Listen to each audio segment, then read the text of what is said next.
To Hurricane Fiona now. After gaining strength and becoming a monster Category 3 storm, Fiona ripped through the Turks and Caicos. That pounding came after Fiona slammed the Dominican Republic and left most of Puerto Rico in the dark. In just a moment, Lonnie Quinn will join us with Fiona's track, but CBS 2's Kevin Rincon begins our team coverage with the local storm recovery efforts and the finger pointing.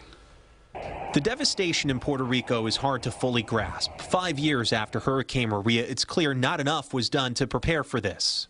Instead of getting power to the people, instead of making it a resilient grid, a locally based grid, they're busy fighting with each other. After Maria, the federal government invested $21 billion on the island. So this is not a lack of money. Only 2% of the money has been spent. 2%. On Capitol Hill, senators from the tri-state area say there will be accountability along with more aid. You are not alone. We're going to have your back. We have an obligation to our fellow Americans. This is an all hands on deck and no finger pointing and get the job done. Here at home, Attorney General Tish James is demanding a federal investigation into Luma, the island's electric supplier.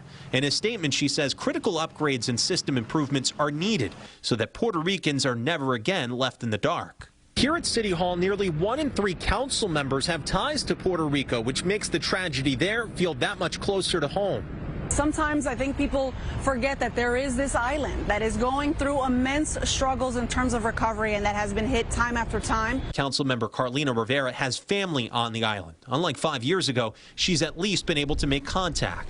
Very, very briefly. I mean, there is no power. People cannot travel. And because of that, she says it's still stressful trying to figure out the extent of the damage. Right now, there is a lot of waiting and isolation, and then there's the whole issue of the cleanup as well. Mayor Eric Adams, while calling Puerto Rico the 6th borough, says an initial team of New York City emergency management specialists is being deployed today to assess the damage and determine how we can best help.